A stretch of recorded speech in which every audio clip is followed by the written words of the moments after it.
Hello, listeners of the Writ. Let's talk about plot ninjas.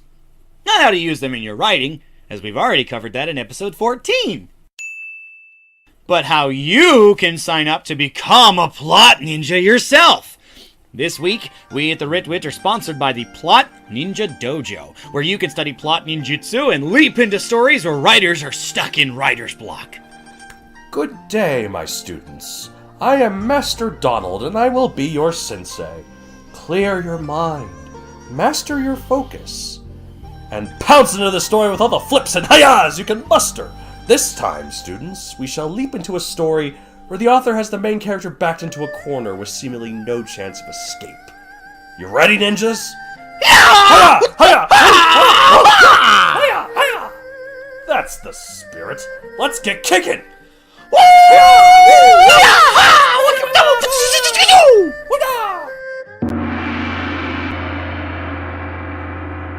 It's over, Smitherson.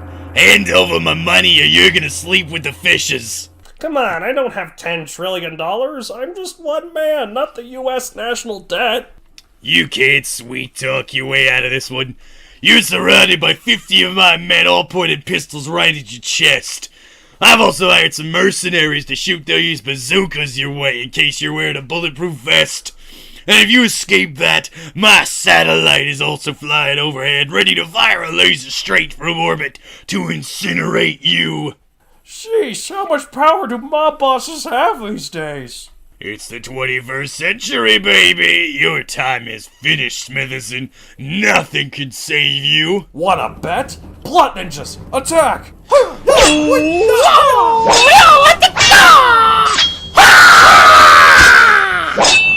No, my men! All 50 of my men have been slaughtered in 1 second! Good job, ninjas. Get the mercenaries, too.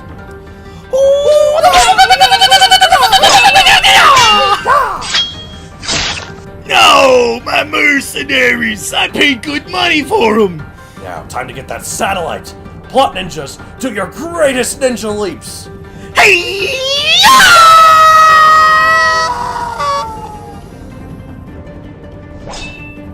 No, my satellite! That cost me billions! Go, Smitherson! Advance the plot! Thanks, plot ninjas! I'm getting out of here while I can! Rest assured, Smitherson, I will return for you when the author of this story writes the ultimate climax. I'll rain down helicopters, armored cars, and tanks against you! Sheesh, how much power do mob bosses have these days? Plot ninjas, depart!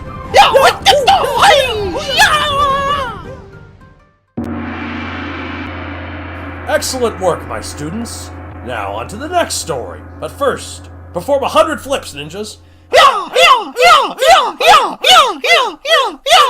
Keep flipping, ninjas. Ninjutsu is all about flips. Want to be a part of this, listeners? Sign up for ninjutsu training at the Plot Ninja Dojo today. Unclogging the plot constipation of writers everywhere. We really need a new slogan. Welcome, fellow nerds, to another episode of the Writ, the show where we lit twits get our mitts on skits and twiddle bits about writting hits. Don't we just? Isn't it amazing? God, I really need to take that Plot Ninja Dojo advice because I could use it to shape up. I'm sure Donald would love having workouts of that kind too, right? I certainly would, but I don't. Usually, I'm good enough that I don't need plot dojos or plot ninjas. I'm so good that I even remember the name of it. You don't need plot dojos. You're the sensei after all. Oh wait, that's true. I am a sensei. That's true. I'm using since I don't need them. I happily train other ninjas. So. Implying that you ever knew ninjutsu, right? I read a book once. I'll leave that there. I can do a lot of yoga.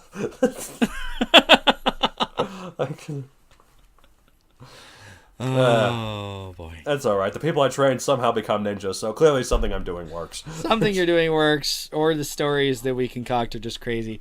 I really thought it would have been fun to. I really thought it would have been nice if we'd gone back and done our previously. We wrote ourselves into a corner stories, whichever episode of the Writ that was. Right, but then that's lazy. Let's. We already solved those. That was the whole point of that episode. Fair enough. For more on that, listen to Okay, fine. This is the next episode, so I'll allow it. For more on that, Listen to episode, what was it? 14 of the Writ. Okay. Alright, so since it's our weekly format, we just did what will we rip off from this month last time, we're just going to go straight into it. Sure. I am all for that. Okay, so what are we talking about this week? I was about to say, the set of episodes we're doing this time are less mainstream styles, and we talked about scripts last time. Now we're going to talk about blogs and essays and the works, whatever the works. Basically just blogs and blogs and essays. Yeah. I was just wanted it to be 3 because it's a nice flow to it. All right, fair enough. Rule of 3 as a comedian perspective, I suppose. Yes, yeah. Well, it's anyway, nice. We've got quite a lot to get through here because blogs and essays are inherently quite different. So we've got tipperoonies for each. We certainly do. Let's do it. Let's get right into it. Without further ado. So let's start off. Let's start off with blogs. Sure. It's alphabetically correct, so let's do that. It is. B is before E. Yeah. And I is before you, so I'll go first. Do you realize that our arrangement of the alphabet is entirely arbitrary? That's one of the things I realized. Someone pointed out to me, I'm like, it is. We all just decided that these letters go in this order, but it really doesn't matter. Well, and the other thing, too, I mean, I live in Japan, of course, and Japanese school children are forced to learn English because English is supposedly the universal language, and I'm wondering who the heck decided that? People who speak English. I was about to say, I mean, I'm not going to complain it's probably from the perspective because it's they're the easiest ones that for me. Conquered half the world back in the day. The sun never sets on the British Empire. But, you know, I mean, it's one of those things that I really appreciate it because it means I don't have to work hard. But I honestly would prefer if I had to learn another language to, you know, facilitate cosmopolitanism. It's awesome. It's fun. And not to get too political, but yet, of course, now in England, they have all that Brexit people. They're like, they don't like these immigrants. I was about to say, are you sure you're not referring to what some very, very conservative Americans are saying about Mexico? Well, the people in England do that too. Like that's I'm not saying that they're immune. Let's stop talking politics. I hate it. I know, but like I just want to bring this up. A good stand-up comedian, Trevor Noah, that I listened to, brought this up. It was funny because like that's what the whole point of Brexit, that people were upset about immigrants, and he said if there's one nation on earth that has no right to complain about immigration, it's Great Britain. And I'm like, that's true. Wait, complain about because we emigrated from there. We didn't immigrate to it. Well, I know, but I'm saying they conquered half the world. All right. They invented colonialism. They have no right to complain about other people going into their country. Anyways, not political, but let's talk about blogs. Well, and it's not a terrible segue because obviously blogs can be, you know, just about anything. They're like. Literally anything we talked about could have led into a segue of this. That's good. Well, I mean, is this the one that I... Yes, I did. Okay, well, I'm going to save that for the tip, but there's this really fun comparison about blogs that I'm going to make later. Hopefully you enjoy it, listeners, as much as I enjoy it. We'll find out. But anyway, we'll find out, yes. So, blogs are both a blessing and a curse. Yes. They're great because they can be the length you want, particularly if you host the site it's running on, you know, all that stuff. And you can literally use them for any purpose you feel like.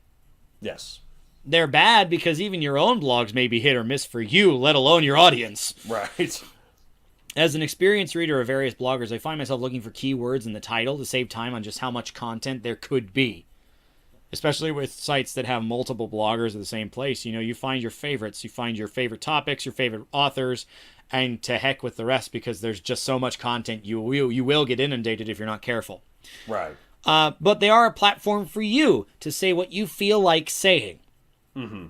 Blogs are always evolving, just like your opinions, learned facts, anything that you experience could change what you say on a blog. All of those things apply. So lean into that change. Let your mind run wild.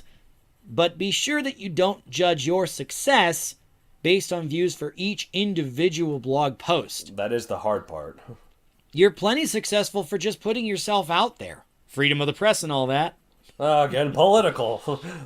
Well, okay, that's hardly political. It's a right guaranteed to all American citizens, but anyway. And a lot of other places, except for fascist places.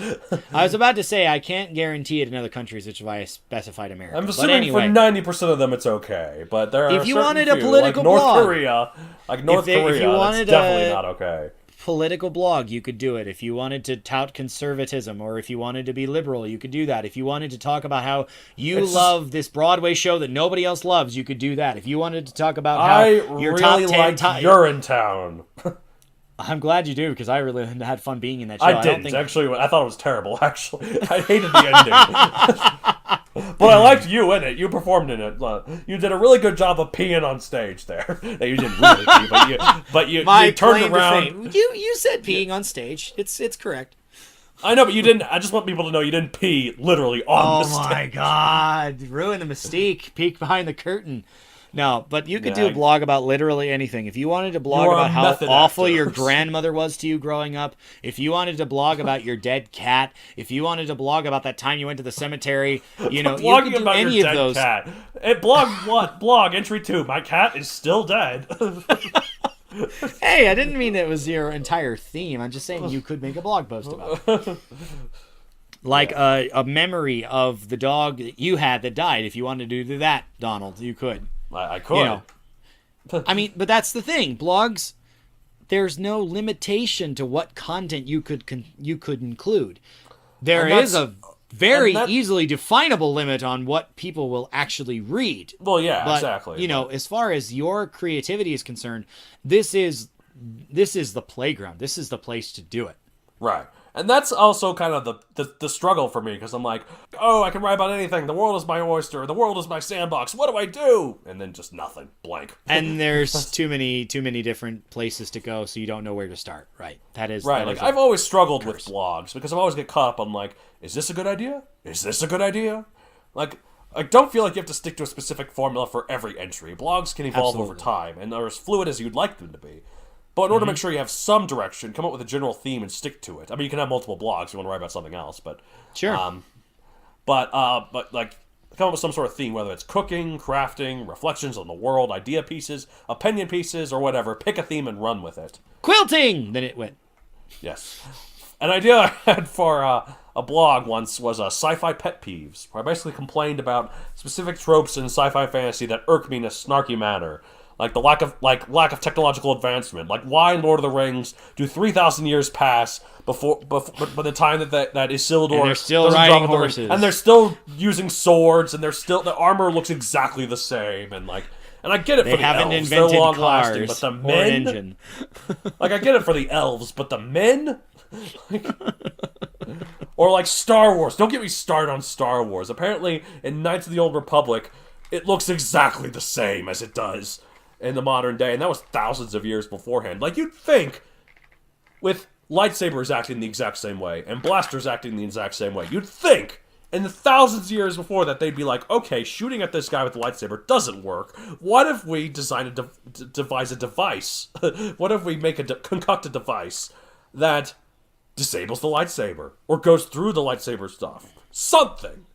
Rather than spending thousands of years. I do remember that in the Legends continuity, or whatever the heck they're calling it now, they actually do address that early on lightsabers weren't exactly the form we see them in now. Well, that's good, at least. There's also something, particularly, cogent to lightsaber argument, that there are a bunch of various styles, and they don't really explore that in the movies so much as they did in the movies, it's basically just flip. Media. Do a flip. Do another flip. Well, like the plot ninjas. I mean, yeah, like the plot ninjas. So, yeah, technological advancement. You'd think that in Lord of the Rings they would have invented some kind of engine so they didn't have to ride around. I mean, like, Saruman has gunpowder at one point. But they call it black. It's black powder. But you think revolutionary. Right. Anyway. And Gandalf has fireworks. Now, I mean, that could be magic, but... That probably is. It's Gandalf. So, but still. Okay, that's one thing. The another thing I had was the lack of safety railings in bridges. You know how many times in Star Wars and Lord of the Rings... I was about to say, back to Star Wars. They have these great big platforms and bridges that have no safety railings. Or like that part in Lord of the Rings when Gandalf is fighting the Balrog. The thing on Cloud City wouldn't just be this narrow walkway, like you're supposed to somehow survive walking across basically a tightrope, hanging literally hundreds of miles in the air. Well, like, there might not even be a ground on that one because it's gas giants. So. Well, there's that too. But anyway, but also Like in Lord of the Rings, when Gandalf fights the Balrog on that bridge, maybe he would have survived being drug off the bridge if there was a safety railing. But there isn't. They just walk across. Fun thing about safety rails. Listeners may... I don't know if I ever said this on the podcast, actually. When I first came to Japan, I actually had an accident. Oh, no. I didn't know this. I was riding a bicycle, and it was down a ramp. It didn't have a safety rail. Oh. And I happened to... I had a problem. I was coming from this upper area and going down the ramp to go to my next destination, right? Mm-hmm. And so I turned onto the safety rail, but I ended up turning too wide, and so my bike ended up like right along the edge. Well, there's no rail there. Oh, God. So I didn't have anything to push back against. And so, like, literally, I'm sitting there about to finish my turn, go down the ramp, and all of a sudden my bike tips over the side and I fall from the top of the ramp. Hope it wasn't too far, was it? It's less than my entire height, but that's still over a meter fall. Yeah, from a bike. Yeah. I ended up getting scraped up pretty bad. I actually did go to the hospital on that one, just as a precautionary thing.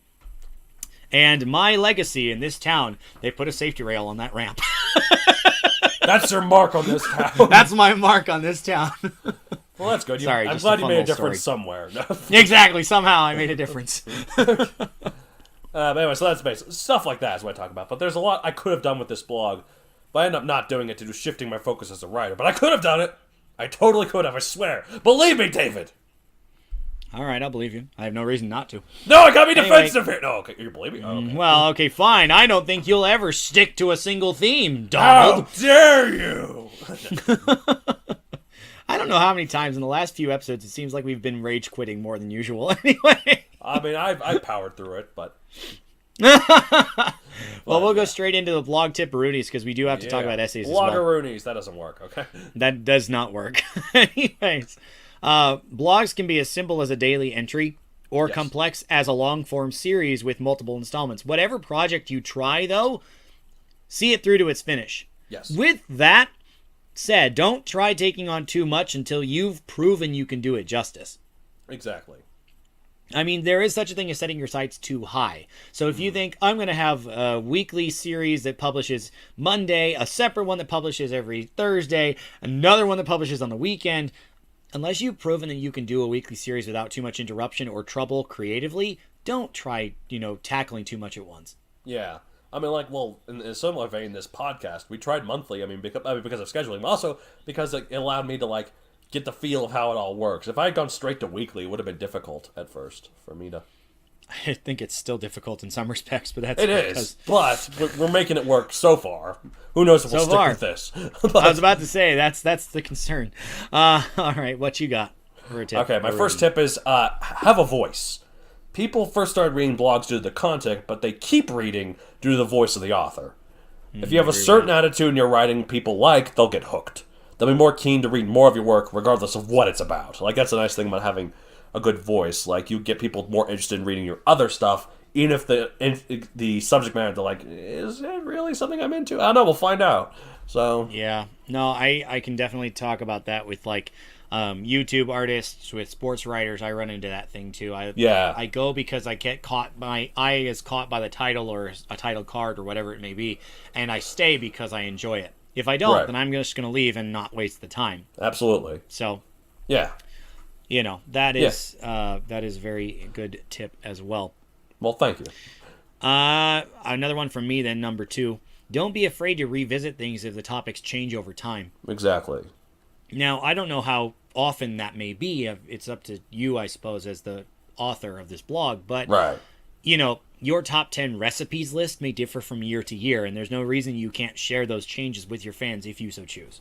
Well, and also, like, if you have literally nothing to talk about, you could just talk about the same thing, and people, there are people who didn't catch it last time. Exactly. There is that possibility, too. Like, I don't know of too many people who are dedicated enough to go back to the beginning of your site's history and say, oh, there's that blog post. So, not necessarily over-exposing your repeat customers to the same idea, but if things change, so will your mind, and that's okay. Maybe you have to revisit that. I mean, especially when you're doing like rankings and stuff, this is relevant.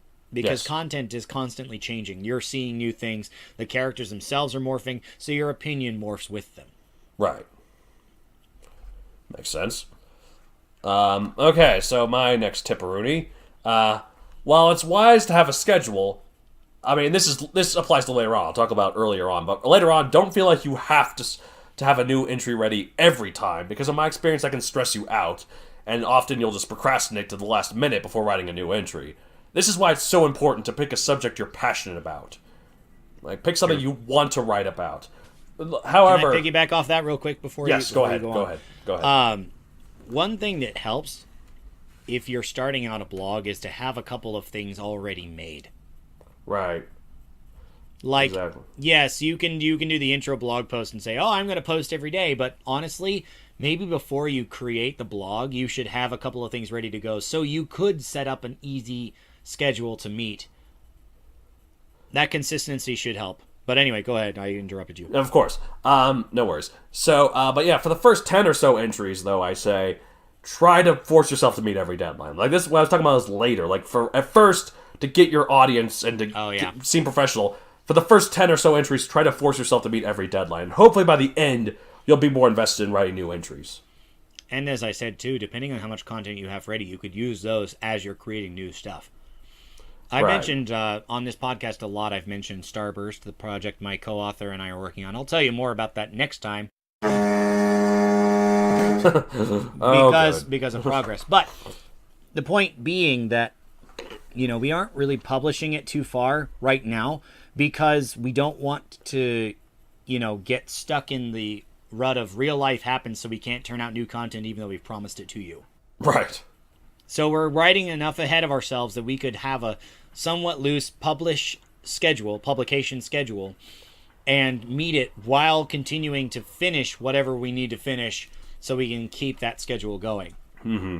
And much in the same way, blogs work better if you have that figured out beforehand.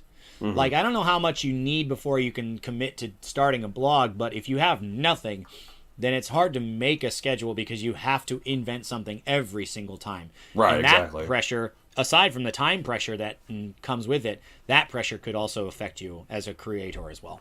Right. Speaking of tips from me, sorry, that was kind of a bonus tip, I suppose. No worries. This is the comparison I was talking about, and actually Donald stole my word. I don't know if you saw it or not, but I didn't. Blogging is like the sandbox of writing. Oh, yeah, I did use that word. Huh, well, great minds think alike. Speak for yourself. No, I'm kidding. You can try whatever you want. Okay, fine, plagiarism. Using... I'm suing you. That's fine. Yeah, because I typed it on our script first. Stick to the script. I didn't see it, for more on that last week. I don't think it applies to me. From a legal standpoint, I think I'm... No, I'm just... Debating this is not a good option. You can try whatever you want with a blog using every ounce of sand inside your brain. So feel free to experiment as you grow or change. Yes, picking your lane helps, I do believe that. But where is there room within those alleys to do spur-of-the-moment stuff just because? To make an old joke? Why? Why not? Why not, indeed. Okay, that sounds good. Yeah, that's always the thing that, like, always kind of gets me. Like, it's a sandbox. I'm like, what can I do? I can do everything. Well, then what do I do? But, you're right, though. It's just like, why not? I just need to let it go, and just... That phrase has been ruined by Frozen. Okay. I didn't say anything about it. You laughed, though. I knew that was what you were thinking. No, I actually wasn't thinking about that. I was laughing because... I was thinking about it, so therefore it's been ruined by Frozen. I was laughing because you said that was all you had to do, not because of the song. Although now you said that, it's almost even funnier. Oh, God. The Frozen At 2 least trailer I'm not singing it. The Frozen 2 trailer actually looks pretty good, but on another unrelated note. So, don't give up, is my final tip.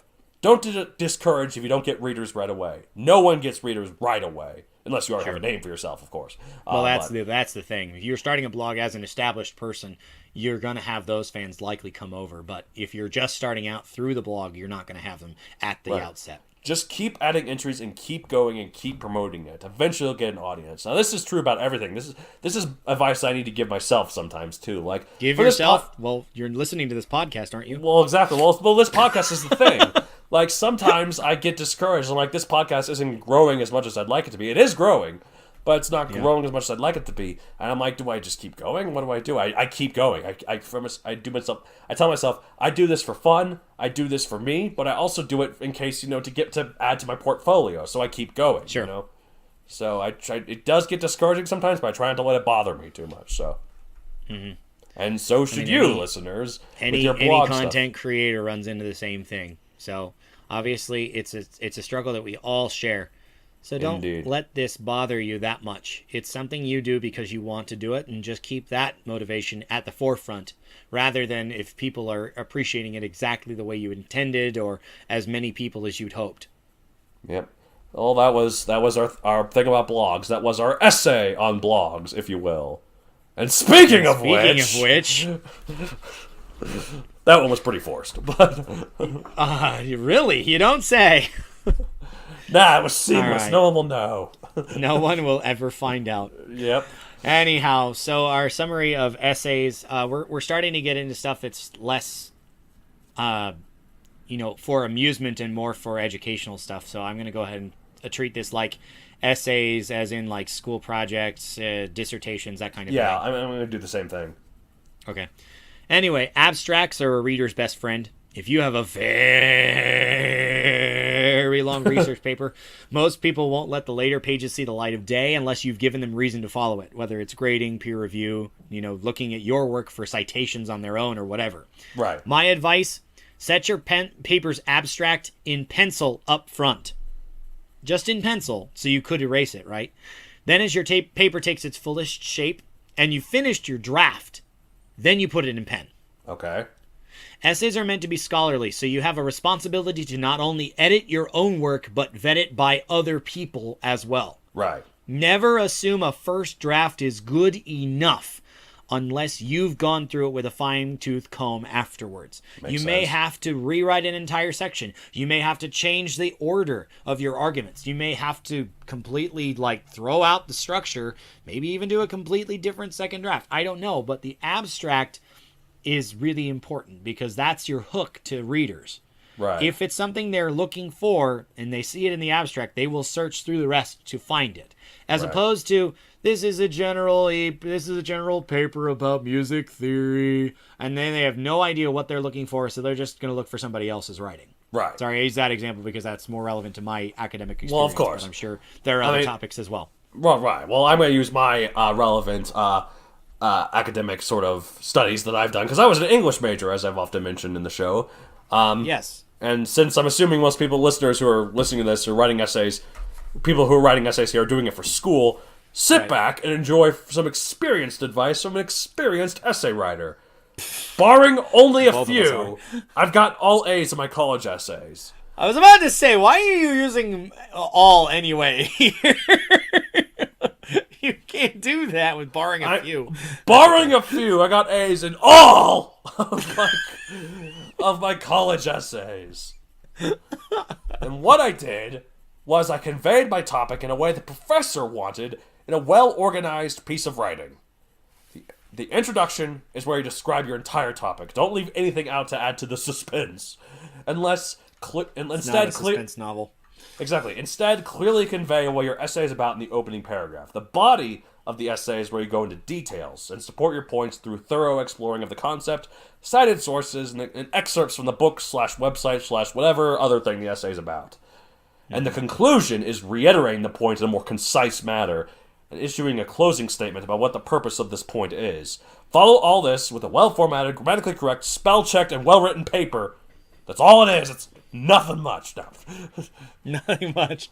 And you'll be swimming in A's left and right. And unless your teacher's a real hard ass, which is possible. Know your audience.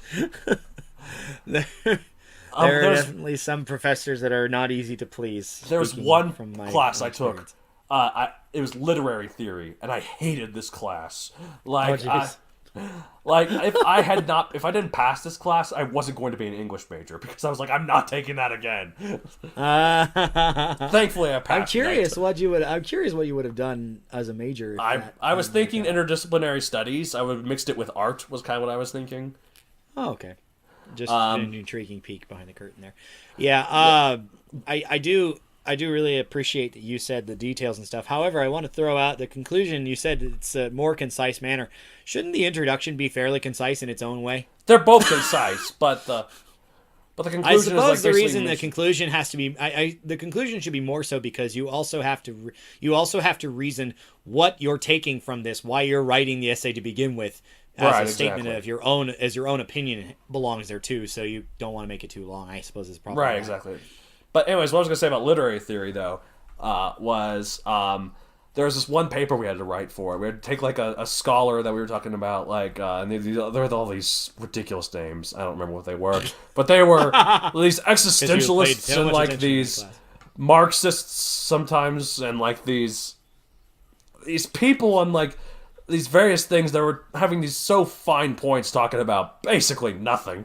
The only one that was any interesting was Freud, but that's because he's Freud. Well, I was about to say. But anyway, so I wrote this paper. It had to be like 15 pages. And I had no idea what I was talking about, but I BS'd my way through it. I got a C on the paper, and the reason why I didn't get an F was the professor said, you clearly had no idea what you were talking about, but by God, you tried. And I really appreciate all the effort you did to make it sound like you knew what you're doing. I'm like, well, thank you. I'll take my C. Because, truth be told, I really didn't care. I got a C in that class, and I took it with a grin and moved on. You took it with to use a term, you took it with a poop-eating grin on your face, right? Basically. And then I just walked away. And except for mentioning this story, I have never thought about literary theory again. Thanks to that professor, if you ever end up listening to this podcast. But other than that, I got all A's in my papers. My favorite classes were the ones where you had to read a story and write papers on the story. I always got A's in those classes. I was about to say, something worth mentioning here, even before we do tipperoonies, I think it's worth... can we expand this to include, like, short story stuffs, too? I'm not seeing the connection here, but what do you got? Well, my thought is this. Short stories are obviously a different kind of creative writing. I feel like that should be its own episode. Like, analysis. But... It should be its own episode, but here's why I bring it up. Okay. When I was in high school, I took was it AP Literature and Composition? I think it was.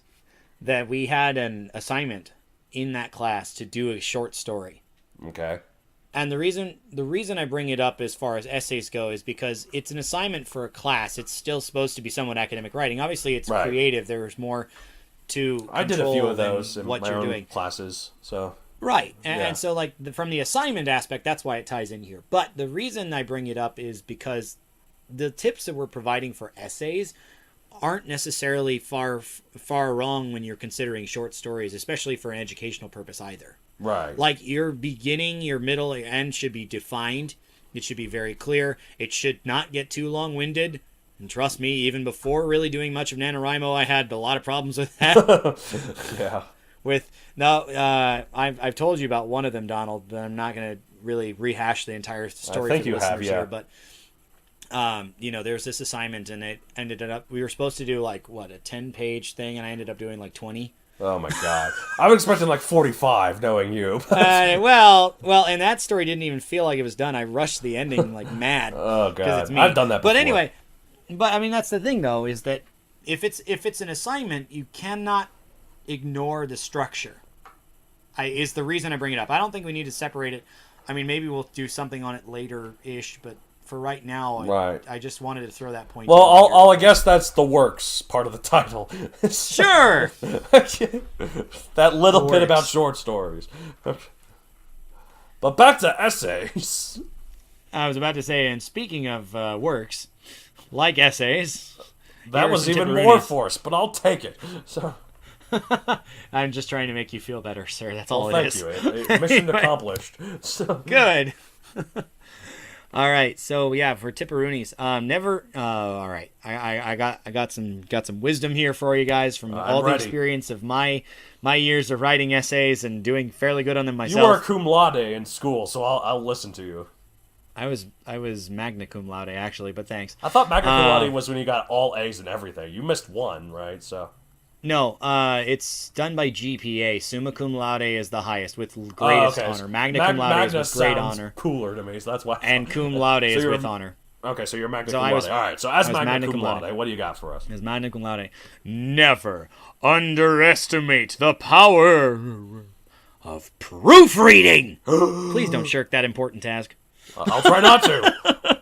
With your magna cum laude experience, I will listen, great sensei. I mean, that's the thing, though. Is like so many people just assume that even though they're writing this, they assume that it's going to be okay because they did it.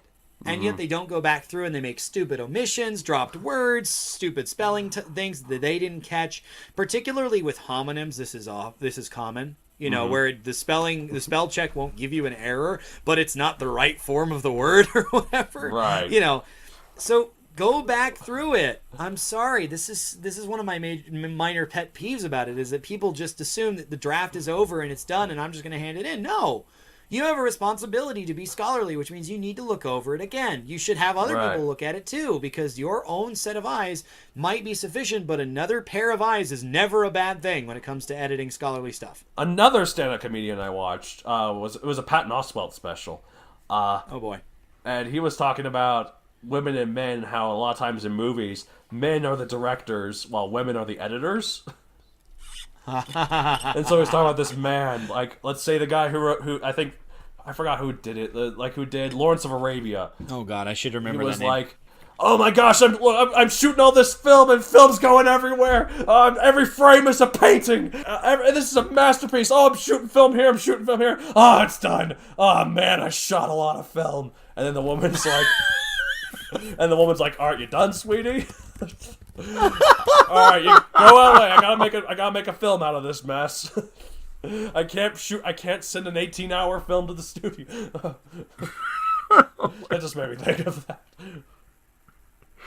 Oh, and it's even funnier because that's presented in the context of a film, but I immediately went to a possible other context that just made That's exactly what he was going for, by the way. So I'm not surprised. But anyway, as far as I can tell, Lawrence of Arabia was directed by David Lean. I don't know if that's who you were thinking of or not. That was who? I didn't know that. Wow. Okay. Well, I don't know.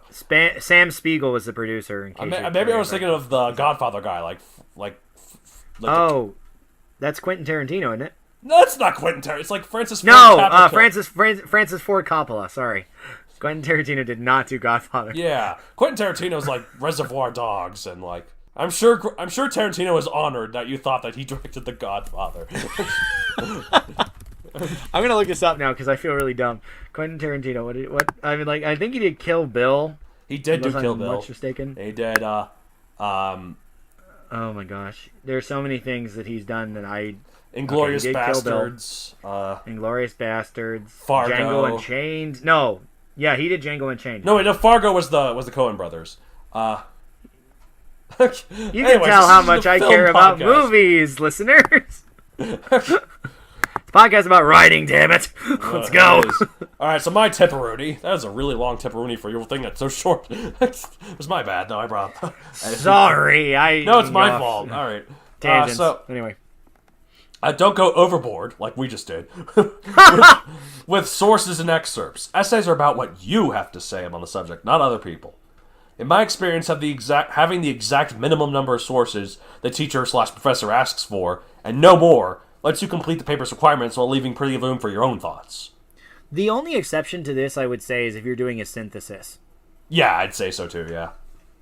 If you're doing something that is expressly designed to combine different points of view into your own personal opinion, then it's really important to have various sources and lots of quotes. But like in a typical essay, you're just supposed to use them as, reinforcing what you already think, not necessarily regurgitate what they said about the subject. Right. So. At the risk of procrastinators rising up against me tomorrow, have your thoughts organized well ahead of a due date. If Yes. you give yourself enough time to mull over what you've written, because that's imperative for this scholarly document. As Like it is. I was also guilty of this, especially when I was in elementary school. I can remember no, not elementary school, middle school and high school. I can't remember how many projects were these major presentation based projects, sometimes group, sometimes solo, and I cannot tell you how many times of those I ended up staying up until like 3 a.m. the day it was due, and Of my course. parents were both helping me finish the visual aids and stuff because I did not do enough of the job ahead of time. Yes. And papers, it's the same way. You know, Right. it's something that's important for your class. It's important for your learning. So treat it like it's important. Do bits of it every day so it doesn't all pile up and, you know, slam you like a sledgehammer the day before. Right, exactly. Anyway, Makes sense. procrastinators, please don't rise up against me tomorrow. Yes, tomorrow. Or the next day, or, you know, a day later, you know, whatever fits your schedule. Unite, procrastinators of the world, unite tomorrow. I was thinking about procrastinating today, but I never got around to it. All right, what you got? Okay, as a master BSer, it can be easy for me to just go on and on about nothing to meet the length requirements. See my literary theory paper. But See my NaNoWriMo stories that never even get like halfway through the story, but I've already finished 50,000 words. right. But anyways, don't do that. Yeah, no, not with an essay. Even if you finish writing all your thoughts on the subject if you finish writing all your thoughts on the subject and your paper is still too short, find more to say on the matter. Don't just endlessly repeat the same thing.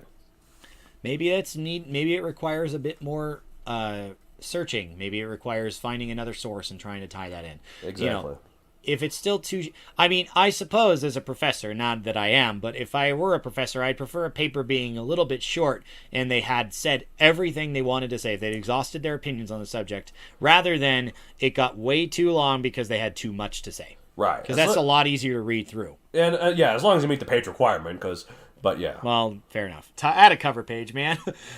Speaking of that, sorry, one thought that I just had. Sometimes these essays and stuff have cover pages and title pages and whatnot. Please double check, triple check to make sure you're doing the right format for that professor. Yes. There are a bunch of different style guidelines for that, even within the formatting of your paper, like MLA and APA citations and stuff. Please follow those rules. Thankfully, most of mine we were MLA, but we stuck with that, so that's... Well, I mean, as an English major, I'd expect the Modern Language Association is kind of important, but like, just know which method you're using and stick to it. Yes. If it requires a cover page, there are templates in most word processing software that you can do very easily. You don't have to create things from scratch, which is good because honestly, I don't know what the heck I'd be doing if I were trying to create a cover page. I'm serious. Like, I get the idea, but like how it looks, what things to do with it. Most of the time, it's just a blank piece of paper special. with the name of the paper and your name in the center. I mean, yeah, it's not hard to figure out conceptually. It's not easy to make on your own. So use the templates that are there. Use the formats that are there. Do the work the way that the professor wants you to, whether that's using the 3 millionth citation system or whatever. Just do it. Exactly. Sorry, bonus tip. Just do it and have a good conclusion. And speaking of good conclusions, are we good to move on to ours? To our conclusion, yes. That's it for this week. Yeah, if you have any more questions, of course, your own professors are the best source to, your own teachers are the best source to ask if you're having trouble with like citations and stuff, how many sources. If you have questions with structure and whatnot, go to them first. But if you'd like to ask us for help, yes, please don't send all of your assignments to us. We're not your editors. We're just here trying to give you some advice, some tipperoonies. But if you'd like to get in touch with us, please do that through the webpage, MatthewDonaldCreator.com, and the web address that you can use the email address, mail us direct. The email address you can use to get us directly is Matt with 2 T's, Matt D at MatthewDonaldCreator.com. Yes, it's going to be on the link. I mean, how to spell it will be right there in the bottom of the episode. So we trust you're capable of spelling Matt with 2 T's. Right. Please don't walk on us. Yes. But you have any questions? Just general questions to either co-host. Specify which one, because we are both Matt D. If you want to follow me personally, go to @MatthewDonaldCreator on Facebook, @MatthewDonald64 on Twitter, and MatthewDonald64 on Instagram. Why 64? Because there's so many gosh dang Matthew Donalds on Twitter. That's what I meant to say. I put Facebook on here. on Twitter that literally every other number afterwards was taken. Everyone! From Matthew Donald 1 to Matthew Donald Google. They were all taken. All of them. Except 64. So I claim that one. As for why that one wasn't taken, I don't know. I think one guy just jumped the line and jumped the shark to 65 because he thought 64 would be taken after seeing everything up to 63. There you go. I guess that's as good of an explanation as any. I don't know. That's just my thought. Anyway. All right. So until next time, listeners, thanks for paying attention to us about blogs, essays, and the works. Yep. And we'll see you next week with more content. Yep. I'm Matt Donald. And I'm Matt David. Until next time, keep writing. Keep writing. The